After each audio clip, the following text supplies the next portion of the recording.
اس series میں ایک سلسلہ ہم نے شروع کیا ہے دین اور دین کے جو مختلف اسپیکٹس ہیں، جس کے اندر ترجیحات جو ہے جس کو ہم کہتے ہیں، اور چیزوں کو اس حوالے سے دیکھنا کہ کون سی چیز کب کس طرح اور کیوں ضروری ہے، اس کا تعین کرنا ہمارے دین میں بہت اہم معاملہ رکھتا ہے۔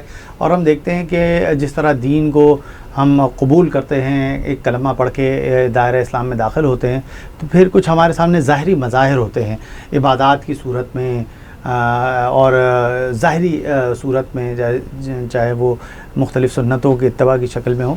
تو اس کے ساتھ ہی وقت گزرتا ہے، انسان معاشرتی دائرے کے اندر جب اپنا جو ہے دائرہ کار بڑھاتا ہے تو اس کو اور بے شمار ایسی چیزوں کا سامنا ہوتا ہے کہ جن میں دین نے مکمل رہنمائی دی ہوئی ہے، اور اس وقت ہم شاید فیصلہ کرنے میں جو ہے چیزوں کو گڈمٹ کر دیتے ہیں، جو کہ مطلوب نہیں ہے۔ دین نے جہاں ہر زندگی کے حصے میں رہنمائی کی ہے انسان کی، اسی طرح اس نے ان ترجیحات کو بھی کلیئر کیا ہے۔ ہم جانتے ہیں کہ کچھ چیزیں فرض ہوتی ہیں، کچھ چیزیں سنتیں ہوتی ہیں، کچھ نوافل ہوتے ہیں، کچھ واجبات ہوتے ہیں، کچھ مستحبات ہوتے ہیں، کچھ مکروہات ہوتے ہیں۔ یہ سب تمام چیزیں جو ہے ان کا جاننا بھی ہمارے لیے بہت ضروری ہے۔ تو آج ہم اسی حوالے سے بات کریں گے، اور آج ہمارے ساتھ تشریف رکھتے ہیں ڈاکٹر محمد واسع۔ میں ان کا شکر گزار ہوں کہ انہوں نے ہمارے لیے وقت نکالا، اور اس موضوع پر ہم بات کریں گے۔ تو میں سب سے پہلے چاہوں گا ڈاکٹر صاحب سے یہ جو مسئلہ خصوصاً ماہ رمضان میں ہم دیکھتے ہیں کہ ایک صاحب رات بھر جو ہے جاگ رہے ہیں، اور پوری رات جو ہے وہ تراویح بھی پڑھ رہے ہیں اور عبادات کر رہے ہیں، اور عین سحری کے بعد سو جاتے ہیں کہ دن میں کام کرنا ہوتا ہے، اور پھر وہ دن چڑھے اٹھ کے پھر فجر پڑھتے ہیں۔ کوئی کہنے والا کہتا ہے بھائی فرض نماز تو پڑھ لیتے، لیکن وہ کہتے ہیں بھائی فرض تو بہتر یہ تھا کہ رات بھر عبادت کر لی میں نے۔ تو کوشچن خود ہی ریز ہو جاتا ہے کہ وہ موقف صحیح ہے، وہ مطلب یہ تو میں نے ایک آغاز دیا، اب آپ ترجیحات کو تھوڑا سا۔ نہیں، یہ آپ کی بات بہت ضروری اور اہم ہے۔ میں سمجھتا ہوں کہ آج کے دور کے اندر چونکہ ظاہر اسلام کی تعلیمات کے حوالے سے بہت زیادہ لوگوں کو علم نہیں ہے، اور اسلام ہم نے اپنے والدین سے اور جو پریکٹس کرتے ہوئے اس سے ہم نے سیکھا ہے، تو اس کے نتیجے میں ہمیں ترجیحات کا علم نہیں ہے۔ اور لیکن میں سمجھتا ہوں کہ اس زمانے میں جو دین کی معلومات ہیں ان میں سب سے اہم چیز جو اس کا ہمیں جاننا ضروری ہے، وہ یہی ضروری ہے کہ ہمارے دین کی کیا ترجیحات ہیں، کیونکہ دین تو زندگی کے تمام لمحات پر محیط ہے۔ سونا، جاگنا، اٹھنا، بیٹھنا، ہر چیز دین کے مطابق ہے۔ اور جس طرح آپ نے مثال بتائی، اسی طرح میں بھی آپ کو ایک مثال دیتا ہوں کہ ابھی کچھ عرصے پہلے عید کی نماز میں شریک ہوا، تو ہمارے امام صاحب نے لوگوں کو یہ بات بتائی کہ دیکھیں عید کی نماز جو ہے نا وہ فرض نہیں ہے، اور فجر کی نماز فرض ہے۔ اور آپ میں سے کتنے لوگوں نے ابھی فجر کی نماز پڑھی؟ تو میرے خیال ہے کوئی انہوں نے ہاتھ اٹھوائے تو کوئی 8-10% لوگوں نے ہاتھ اٹھائے ہوں گے۔ تو باقاعدہ انہوں نے اعلان کیا کہ بھائی آپ لوگ ایسا کریں کہ فجر کی نماز پڑھ لیں، ابھی میں وقت دے رہا ہوں آپ کو 5 منٹ کا، قضا نماز پڑھ لیں تاکہ ایک فرض ادا ہو جائے، اور پھر اس کے بعد ہم عید کی نماز شروع کریں گے۔ لیکن ان کے اس کہنے کے باوجود بھی ایک بہت بڑی تعداد لوگوں کی بیٹھی رہی، انہوں نے کھڑے ہو کے نماز نہیں پڑھی، اور وہ بس عید کی نماز میں شریک ہوئے اور خطبہ سنا اور چلے گئے۔ تو یعنی یہ صرف عید کی نماز تک معاملہ نہیں ہے، بلکہ زندگی کے تمام معاملات میں یہ ایک بہت بڑا ایشو ہے اس وقت پوری اسلامی دنیا کے ساتھ، کہ ہماری ترجیحات گڈمٹ ہو گئی ہیں، اور ہم ان چیزوں کو ہم نے اپنی ترجیح بنا لیا ہے کہ جو ہے دینی کام، لیکن ظاہر ہے وہ نفل کے درجے میں آتے ہیں یا وہ فرائض کے درجے میں نہیں آتے ہیں۔ اس حوالے سے ایک حدیث کا میں تذکرہ کرنا ضروری سمجھتا ہوں کہ جس سے ہمیں اس بات کو سمجھنے میں مدد ملے گی کہ اس بات کی اہمیت کیا ہے۔ اور حدیث میں آتا ہے کہ ایک دفعہ حضور اکرم صلی اللہ علیہ وسلم حضرت عمر کے ساتھ مسجد نبی میں بیٹھے ہوئے تھے، اور ایک صحابی آئے، انہوں نے وہیں پہ کھڑے کھڑے فرض نماز پڑھی، سنت نفل پڑھی، اور وہ چلے گئے۔ تو حضور اکرم صلی اللہ علیہ وسلم نے فرمایا حضرت عمر سے کہ عمر پچھلی قومیں اس وجہ سے تباہ ہو گئی۔ تو حضرت عمر نے فرمایا کہ اللہ کے رسول صلی اللہ علیہ وسلم آپ نے بالکل سچ فرمایا۔ اب ظاہر محدثین نے پھر اس حدیث کی تفسیر کی ہے، اور جو تفسیر کی ہے وہ یہی ہے جو آج ہماری گفتگو کا موضوع ہے، کہ ہماری زندگی کے تمام معاملات میں نا کچھ چیزیں فرائض کا درجہ رکھتی ہیں، کچھ چیزیں سنت کا درجہ رکھتی ہیں، کچھ چیزیں نفل کا درجہ رکھتی ہیں۔ اگر ہم فرائض کے اوپر نوافل کو ترجیح دینے لگیں گے تو اس کے نتیجے میں پوری ترتیب الٹ جائے گی، اور اس کے نتیجے میں پھر کیا ہوگا؟ اللہ کے رسول صلی اللہ علیہ وسلم نے صرف یہ نہیں کہا کہ اگر یہ ہوگا تو کیا ہوگا، انہوں نے فرمایا کہ پچھلی قومیں اس وجہ سے تباہ ہو گئی، یعنی پوری قوم اور پوری امت کی تباہی کا پیش خیمہ بن جاتی ہے بات۔ اسی موضوع پر ڈاکٹر یوسف القرضاوی نے باقاعدہ کتاب لکھی ہے دین میں ترجیحات کے عنوان سے، اور جس طرح شعور حیات میں اصلاحی صاحب نے لکھا ہے۔ تو یہ ایک بڑا اہم موضوع ہے آج کل ہمارے دین کے حوالے سے، کہ لوگوں کو یہ پتہ ہونا چاہیے کہ ہماری زندگی میں فرائض کیا ہیں. مثال کے طور پہ میں آپ کو یعنی بتاتا میں ہوں ایک کہ چھوٹے سے آپ کے یعنی یہ ہم بچپن سے دیکھتے آئے ہیں, نماز فرض ہوتی تھی مسجد میں, اور ایک پریکٹس کے طور پہ ہوا نماز فرض بھی, اور کچھ لوگ اپنی جگہ سے اٹھے اور پیچھے چلے گئے, وہاں کے سنت پڑھ لی, ادھر پڑھ لی, ادھر پڑھ لی. ہم کبھی نہیں سمجھ پائے کہ بس یہ کیا وجہ ہے. اور اس حدیث مبارکہ جو آپ نے بیان کی, تو بنیادی مطلب تھیم ہی یہی تھی کہ فرض کا مقام فرض کی جگہ پر ہوگا, اس جگہ پہ سنت نہیں ادا ہو سکتی. بالکل. اور یہ پوری دنیا میں پریکٹس ہے کہ لوگ زیادہ تر جہاں فرض پڑھتے ہیں حضور اکرم صلی اللہ علیہ وسلم کے صحابہ کی روشنی میں, حضور کی تعلیمات کی روشنی میں سنت اسے ہٹ کے پڑھتے ہیں. حضور اکرم صلی اللہ علیہ وسلم کا اپنا معمول یہ تھا کہ فرض مسجد نبی میں پڑھتے تھے اور نوافل اپنے حجرے میں جا کے پڑھتے تھے. وہ یعنی وہیں پہ کھڑے کھڑے نہیں پڑھتے تھے. لیکن یہ معاملہ صرف نماز تک محدود نہیں ہے. یہ جو فرض اور سنت اور نفل کا مسئلہ ہے, ہم تو اس کو صرف ایک نماز کا مسئلہ سمجھتے ہیں, لیکن یہ فرض سنت اور نفل کا مسئلہ زندگی کے تمام گوشوں پہ محیط ہے. یعنی اس کا تعلق تمام انفاق سے بھی ہے کہ انفاق بندہ کس کام میں کرے, اس میں بھی فرائض الگ ہیں, نوافل الگ ہیں, زندگی کے تمام معاملات میں. اب جیسے مثال کے طور پہ ہمارے دین کی ایک بہت اہم بنیادی تعلیم ہے جس کو ہم وراثت کہتے ہیں. جی ہاں, جی ہاں. اچھا, وراثت کو اللہ کے رسول صلی اللہ علیہ وسلم نے فرائض میں قرار دیا. قرآن اللہ تعالیٰ نے براہ راست کئی بار, اور احادیث میں کتاب الفرائض میں وراثت لکھی گئی. اور وراثت کا درجہ کسی بھی نفلی عبادت سے بڑھ کر ہے. یعنی ہر فرد کے لیے جو کوئی آدمی نفلی حج کرتا ہے, نفلی عمرے کرتا ہے, صدقے کرتا ہے اور ساری چیزیں کرتا ہے, لیکن اگر وہ وراثت ادا نہیں کرتا تو وہ تو گناہ کبیرہ کا ارتکاب کر رہا ہے. بالکل بالکل. اور ایک فرض کو ادا نہ کرنے کا ارتکاب کر رہا ہے. تو اس کا مطلب یہ ہوا کہ ہمارے دین کی ترجیحات میں سب سے بڑی ترجیح, حج اور عمرے سے بھی زیادہ بڑی ترجیح یہ ہے کہ بندہ وراثت کے فریضے کو ادا کرے, اور جو اپنا دے کر بالکل تمام مال کی تقسیم ہو اس معاشرے کے اندر. لیکن آپ دیکھیں گے ہمارے معاشرے میں بہت بڑی تعداد میں لوگوں کو پتہ ہی نہیں ہے کہ وراثت کا ادا کرنا فرض کے برابر. جیسے ہم نماز کو فرض سمجھتے ہیں, روزہ فرض سمجھتے ہیں, زکوٰۃ فرض سمجھتے ہیں, حج فرض سمجھتے ہیں, لیکن جس طرح زکوٰۃ فرض ہے اسی طرح وراثت فرض ہے. اور بلکہ اس سے زیادہ اللہ رب العالمین نے وراثت کے احکامات سخت احکامات دیے. اور بلکہ آپ دیکھیں کہ وراثت کے بارے میں نہ صرف حکم ہے بلکہ اللہ رب العالمین نے حصے طے کر دیے ہیں. بالکل, کہ کس کو کتنا حصہ ملے گا. یعنی یہ بھی اللہ رب العالمین نے خود قرآن میں طے کر دیا ہے. تو اس کا مطلب یہ ہوا کہ بہت ساری چیزیں ایسی ہیں کہ جو ہمارے دین کی ترجیحات میں بہت بلند درجے پر ہیں, ہماری ترجیحات میں وہ نیچے چلی گئی ہیں. اور بہت ساری چیزیں ایسی ہیں کہ جو دین میں جس کے اوپر کم خرچ کرنے کا کہا گیا. جیسے مثال کے طور پہ ہمارے معاشرے میں بہت بڑا رواج ہے شادی بیاہ کا خرچ کرنے کا. ظاہر ولیمہ, ابھی ہم نے ولیمہ مہنگی ترین شادی کا ولیمہ ہوتا ہے, شادی بیاہ کی تقریبات ہوتی ہیں. ظاہر ولیمہ کرنا سنت ہے, اللہ کے رسول صلی اللہ علیہ وسلم نے کیا ہے, صحابہ نے کیا ہے, ولیمے کا حکم دیا اللہ کے رسول صلی اللہ علیہ وسلم نے. لیکن اللہ کے رسول صلی اللہ علیہ وسلم نے ولیمہ کر کے بتایا نا. تو ہمارے معاشرے میں اگر مسلمانوں کا مال کا جو بڑا حصہ, خاص طور پہ برصغیر پاک و ہند کی میں بات کر رہا ہوں, سب سے بڑا جو ہمارے یہاں خرچہ ہوتا ہے مال کا, وہ شادی بیاہ کے اوپر ہوتا ہے, ولیمے کے اوپر ہوتا ہے, عقیقے کے اوپر ہوتا ہے, جہیز کے اوپر ہوتا ہے, اور شادی بیاہ سے ریلیونٹ چیزوں کے اوپر ہوتا ہے. لیکن یہ ساری چیزیں ہماری دین کی ترجیح میں نہیں ہے. فرض قرض لیتے ہیں لوگ, سود پہ قرض لیتے ہیں, اور اس کے اوپر جو ہے نا وہ سود لینا خود کتنی خطرناک شادیوں کے اوپر خرچ کرتے ہیں وہ. تو یہ وہ ترجیحات ہیں کہ جو ہمارے لیے سمجھنا ضروری ہے, اور اس ترجیحات کی روشنی میں اگر ہم اپنی چیزیں کریں گے تب تو ہم صحیح معنوں میں اسلام پہ اسلام کی اسپرٹ کے مطابق عمل کرنے کے قابل ہو سکیں گے. لیکن اگر ہم نے ان ترجیحات کو نہیں سمجھا تو اس کے نتیجے میں جو ہماری ترجیحات ہیں اس وقت وہ اللہ اور اس کے رسول صلی اللہ علیہ وسلم کی جو طے کردہ ترجیحات ہیں اس سے مختلف ہیں. اور ظاہر ہے اس کے نتیجے میں پھر ہم وہ عمل تو کریں گے, ہو سکتا ہے اللہ تعالیٰ ہمیں اس کا اجر بھی دے, لیکن اس کے نتیجے میں جو پورے معاشرے کے اوپر جو برکت آنی چاہیے, جو اسلامی نظام کی رحمتیں اور برکتیں معاشرے پہ نازل ہونی چاہیے, وہ اس کے نتیجے میں نہیں ہوں گی. تو اس لیے ترجیحات کا علم بہت ضروری علم ہے, بہت بنیادی علم ہے. ہر مسلمان کو پتہ ہونا چاہیے کہ زندگی کے تمام معاملات میں اللہ اور اس کے رسول کی ترجیحات کیا ہیں, پہلی ترجیح کون سی ہے, دوسری کون سی ہے, تیسری ترجیح کون سی ہے, اور ہمیں تمام کاموں میں ان ترجیحات کو اختیار کرنا چاہیے جو اللہ اور اس کے رسول صلی اللہ علیہ وسلم کی پہلی اور دوسری ترجیحات ہیں. تو ڈاکٹر صاحب یہ ترجیحات جو ہیں کیا سچویشن وائز آئیں گی تب فیصلہ کرنا ہوگا, یا ان کا کوئی مسلمہ اصول ہے؟ جیسے آپ نے جیسے مالی معاملات ہیں تو ان میں ایک طرف جو ہے زکوٰۃ ہو تو ایک طرف وراثت ہو, تو اولین وراثت ہے, بات سمجھ میں آتی ہے, پھر زکوٰۃ, اور ہیں دونوں فرائض. لیکن اس سے پہلے یہ ہے اگر آپ پہ ڈیو ہو گئی ہے تو دیگر معاملات کے اندر بھی بالکل. دیکھیں دین کے معاملے میں, ہمارے معاشرے میں دین کے معاملے میں لوگ فرض سمجھتے ہیں کہ نماز پڑھنا، روزہ رکھنا، زکوٰۃ دینا، حج کرنا، لیکن ایکچولی ان تمام سے بھی زیادہ پہلے جو ترجیح ہے وہ دین کا علم حاصل کرنا ہے.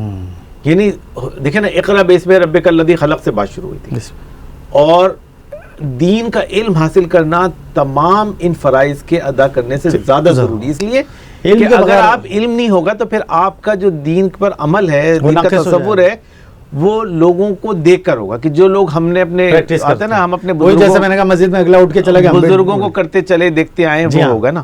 تو اس لیے تمام ترجیحات میں سب سے پہلی ترجیح جو ہے نا وہ علم حاصل کرنا. اس لیے آپ دیکھیں اللہ کے رسول صلی اللہ علیہ وسلم نے حصول علم پہ جتنی توجہ دلائی ہے. ایک تو حضور نے اس کو فرض قرار دیا گیا، طلب العلم فریضۃ، اور پھر مرد اور مسلمان عورت دونوں پر، یعنی علم حاصل کرنے میں جینڈر ڈسکریمنیشن نہیں بلکہ عورت اور مرد دونوں کو علم حاصل کرنا فرض ہے. اور دوسری بات ہے کہ حضور اکرم صلی اللہ علیہ وسلم نے تمام علم حاصل کرنے والوں کو تمام دنیا کے لوگوں کے اوپر ترجیح دی ہے. علماء کو ترجیح دی، حضور نے فرمایا دین کے وارث ہیں یہ، علماء کا جو مقام و مرتبہ ہے اس لیے کہ وہ علم کو پھیلاتے ہیں. بالکل قرآن کا علم سیکھنا، اور علم کا مطلب دین کا علم سیکھنا. جی ہاں یعنی قرآن اور سنت کا علم حاصل کرنا. خیرکم من تعلم القرآن وعلمہ، حضور نے فرمایا کہ جو سب سے بہترین وہ لوگ ہیں دنیا کے انسانوں میں جو قرآن سیکھیں اور قرآن سکھائیں. اسی طرح تمام دنیا کے کاموں میں جو بلند ترین کام ہے نا، جو بنیادی ترین کام ہے، اور انفارچونیٹلی دنیا کے اندر جو مسلمان ہیں، جو بہت پریکٹسنگ مسلمان بھی ہیں، جو راتوں کو جاگتے ہیں، روزے رکھتے ہیں، پورے نمازیں پڑھتے ہیں، لیکن ان کی بہت بڑی تعداد ایسی ہے جنہوں نے آج تک کبھی قرآن کو سمجھ کے نہیں پڑھا ہے. اچھا، قرآن کی ہم تلاوت بھی کرتے ہیں. اب دیکھیں قرآن کی تلاوت کرنا بہت بڑا اجر ہے، یعنی ایک ایک حرف کے اوپر نیکیاں ہیں بے شک. لیکن قرآن کے معاملے میں ترجیح کیا ہے؟ سمجھ کے پڑھنا. حدیث میں آتا ہے، حضور نے فرمایا کہ قرآن کی ایک آیت سمجھ کے پڑھنا 100 رکعت نفل پڑھنے سے بہتر ہے. اور ایک نفل میں آپ کو پتا ہے 10 آیتیں پڑھی جاتی ہیں، 7 آیتیں تو سورہ فاتحہ کی ہوتی ہیں. اس کا مطلب 1000 آیتیں آپ نفل کے اندر کھڑے ہو کے پڑھیں، لیکن افضل کیا ہے؟ ایک آیت کو سمجھ کے پڑھنا افضل ہے. تو قرآن کو سمجھ کے پڑھنا امام غزالی کہتے ہیں کہ فرض عبادت ہے، اور قرآن کو بغیر سمجھے پڑھنا نفلی عبادت ہے. اب دیکھیں ہمارے معاشرے میں ہو کیا رہا ہے، کوئی 5 قرآن ختم کرتا ہے، کوئی 7 قرآن ختم کرتا ہے، کوئی 10 قرآن ختم کرتا ہے. لوگ باقاعدہ، اب ہمارے معاشرے میں جیسے لوگ 6 روزہ تراویح پڑھتے ہیں، 5 روزہ تراویح پڑھتے ہیں، 3 روزہ تراویح پڑھتے ہیں، وہ اس لیے کہ ہم قرآن ختم کر لیں. اور ظاہر ہے وہ اس کا بہت بڑا اجر ہے، بہت بڑی عبادت ہے. لیکن تراویح بھی سمجھیں گے، تراویح بھی ایک نفلی عبادت ہے. بالکل تراویح فرض نہیں ہے. فرض تو فجر کی نماز ہے، ظہر کی نماز ہے، عصر کی نماز ہے، مغرب کی نماز ہے، عشاء کی نماز ہے. اگر لوگ فرض نماز چھوڑ دیں اور تراویح کا اہتمام کریں اور قیام اللیل کا اہتمام کریں اور تہجد پڑھیں اور فرض نماز چھوڑ دیں، تو یہ وہ ترجیح نہیں ہے جو اللہ اور اس کے رسول صلی اللہ علیہ وسلم کی طے کردہ ترجیح ہے. اسی لیے جو سب سے بنیادی چیز ہے جو میں سمجھتا ہوں اس وقت مسلمانوں میں لیک کر رہی ہے ترجیحات میں، وہ یہ کہ مسلمانوں کا جو دین کا علم ہے وہ بہت ہی کمزور ہے. اور بہت بڑی تعداد میں مسلمان ایسے ہیں کہ جنہوں نے قرآن کو سمجھ کے نہیں پڑھا ہے، ان کو اللہ کے رسول صلی اللہ علیہ وسلم کی حدیث کا نہیں پتہ ہے، ان کو صحیح حدیث اور حسن حدیث اور موضوع گھڑی ہوئی حدیث کا فرق نہیں پتہ ہے، اس کے علاوہ ان کو سیرت کا نہیں پتہ ہے. تو یہ تو سمجھ لیں بنیادی علم ہے جس علم کے بغیر انسان دنیا کے اندر آگے بڑھ ہی نہیں سکتا ہے. اور اس علم کو حاصل کرنا فرض قرار دیا گیا. اس کے بارے میں حضور نے فرمایا نا کہ حشر کے میدان میں جو بندہ کھڑا ہوگا تو 5 سوال پوچھے جائیں گے، ان میں سے ایک سوال ہوگا کہ علم حاصل کیا نہیں حاصل کیا. تو یہ علم حاصل کرنا ہے. میں چھوٹی چیز پوچھنا چاہوں گا سب، یہ علمی گیپ جو ہے آپ کو شروع سے محسوس ہو رہا ہے یا ایک خاص ایرا کے بعد بڑا ہے؟ ہم آج کے دور میں، میں اس کو ایلیبریٹ کر لوں، آج کے دور میں واٹس ایپ، فیس بک، مطلب ابلاغی ذرائع یا مواصلاتی ذرائع کی کثرت ہے. اخبارات ہیں جو شاید پہلے نہیں ہوتے تھے.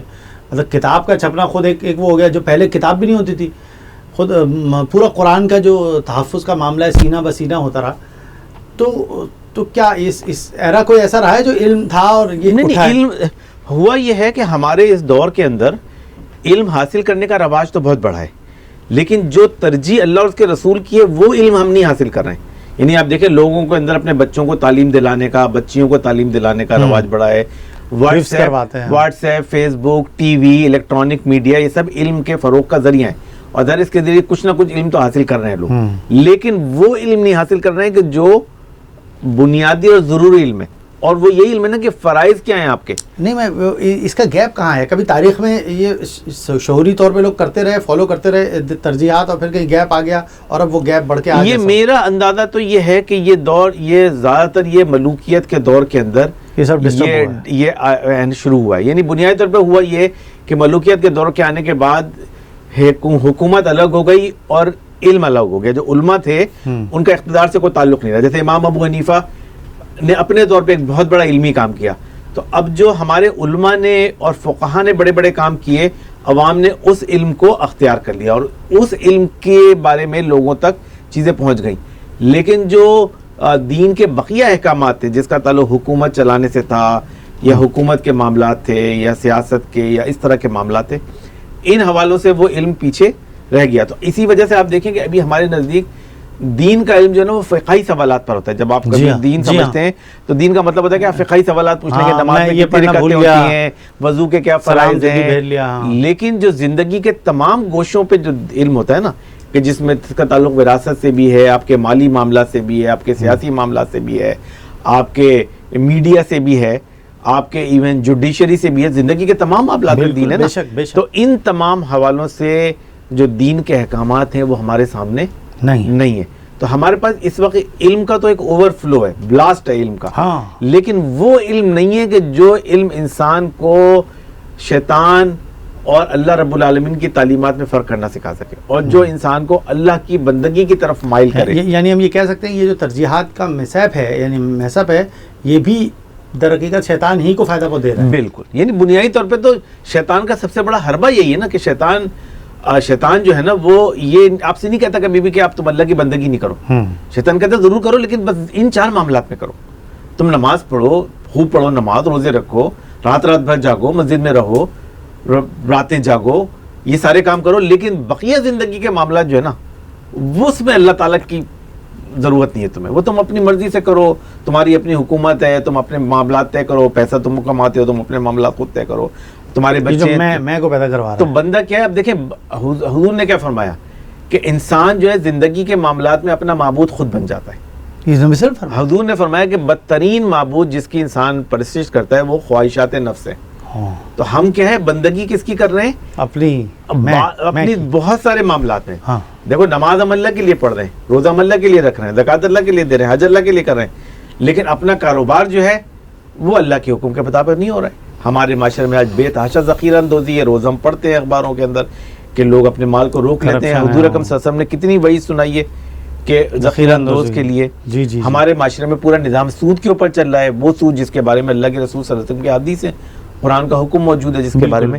تو کیا ہے کہ ہماری زندگی کے تمام معاملات، نماز روزے حج کے علاوہ عبادات، وہ جو عبادات کی حد تک وہ تو قرآن کے مطابق چل رہے ہیں، لیکن اور زندگی کے معاملات میں قرآن نافذ نہیں ہے، نہ انفرادی طور پر نہ اجتماعی طور پر.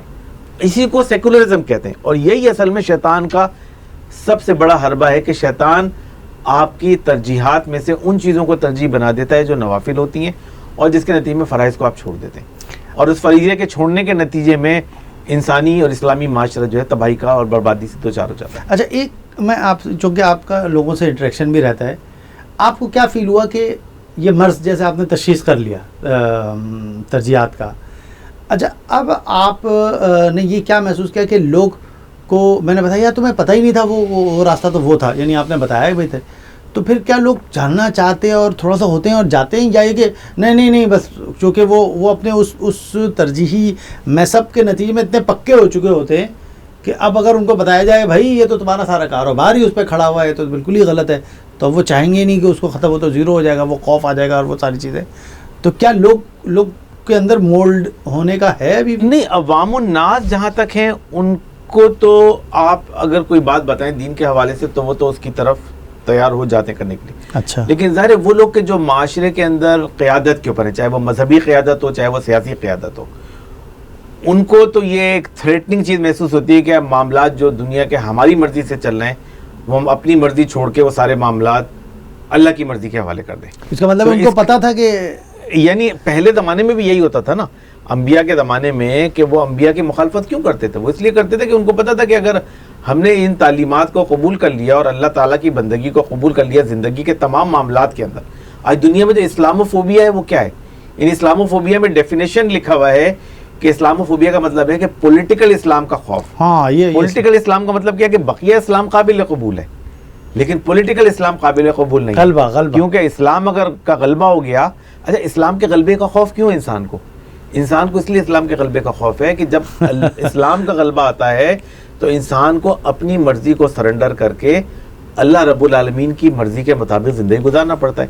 چاہے وہ ملک کا بادشاہ ہو تو وہ خلیفہ ہوگا, چاہے وہ ملک کا ایک عام آدمی ہو.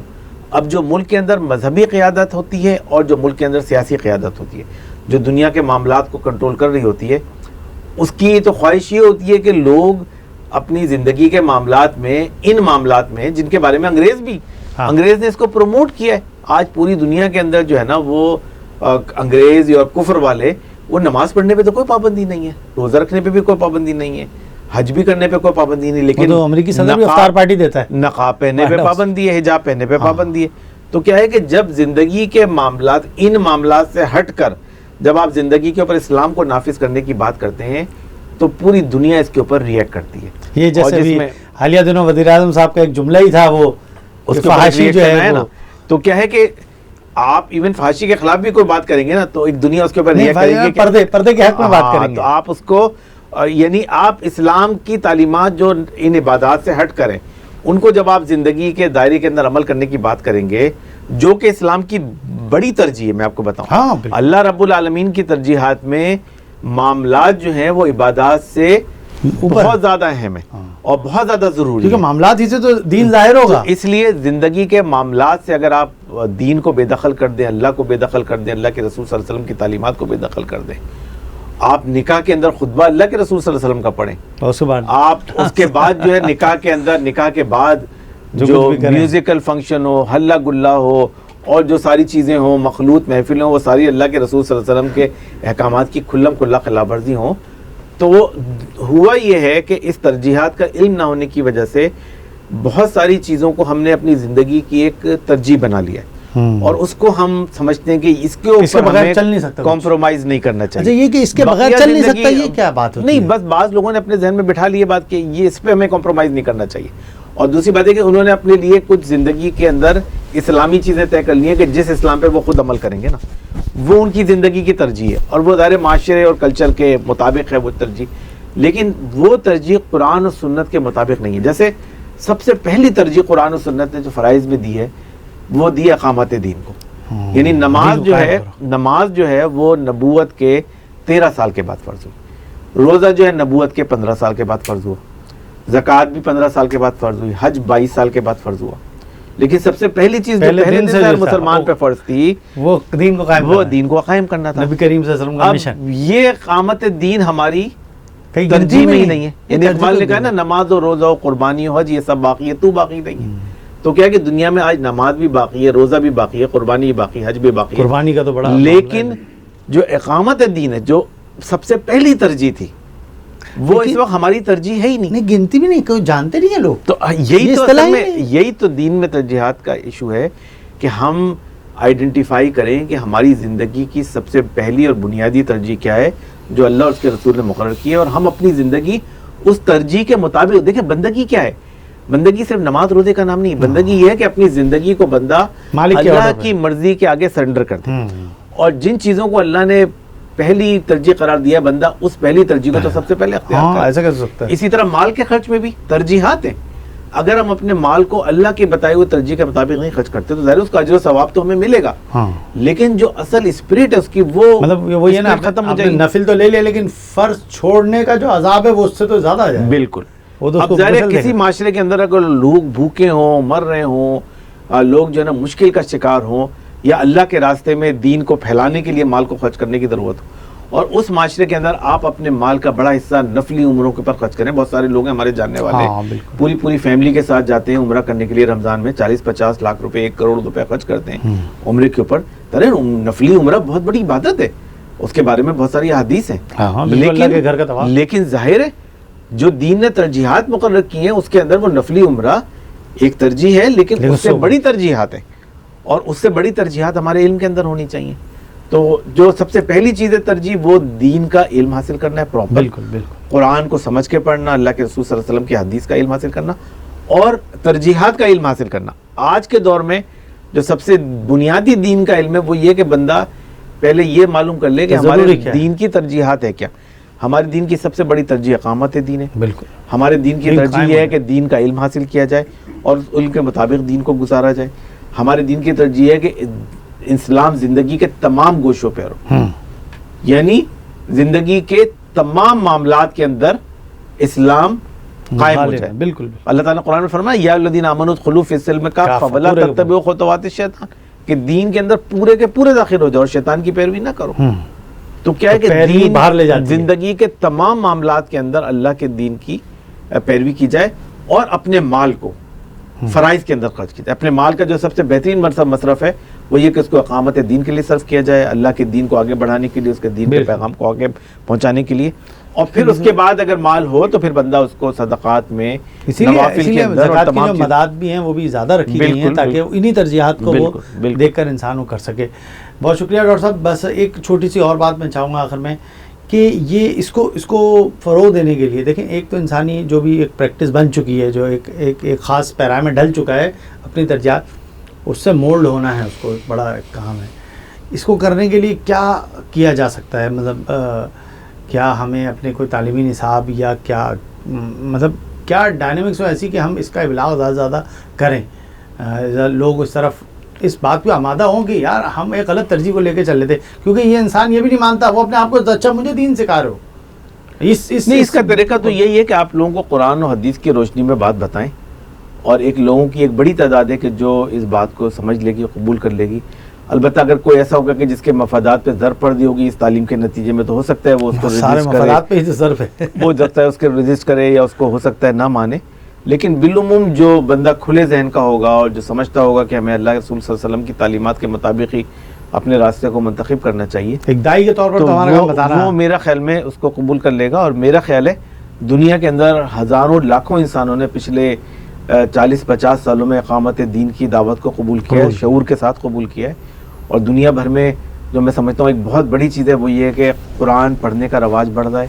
قرآن جب بندہ پڑھتا ہے تو اللہ تعالیٰ خود اس کے ذہن کو کھول دیتا ہے، راستے اور اس کو صحیح ترجیحات کی طرف بندہ راغب ہو جاتا ہے، کیونکہ قرآن میں تو احکامات ہیں نا سارے. بے شک. اور قرآن زندگی کے تمام معاملات کے اوپر محیط ہے، زندگی کے تمام گوشوں کے اوپر محیط ہے. قرآن ہی واحد راستہ ہے. قرآن اور سنت کا پراپر علم جو ہے وہ بہت ایک بنیادی چیز ہے.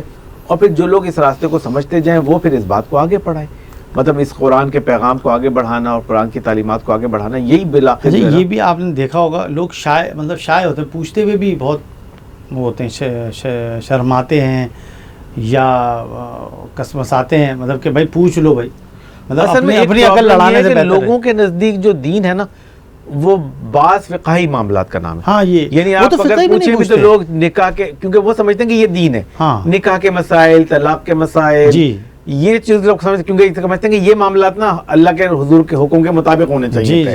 ان معاملات کے اندر نا عدت کے مدت کتنی ہونی چاہیے، یہ معاملات اللہ کے حکم کے مطابق ہونے چاہیے. لیکن یہ معاملات لوگ پوچھتے بھی نہیں علماء سے کہ حضرت یہ جو ہم ذخیرہ اندوزی کر رہے ہیں اس کے بارے میں کیا حکم ہے اللہ کا، اور یہ جو ہم زیادہ منافع کما رہے ہیں، اپنے مال کو روک کے زیادہ منافع کما رہے ہیں، یہ ہم دھوکہ دے رہے ہیں، یا ہم جھوٹ بول رہے ہیں، یا ہم رشوت لے اور دے رہے ہیں، جس کے بارے میں اللہ کے رسول نے فرمایا کہ لینے اور دینے والا دونوں جہنمی ہیں.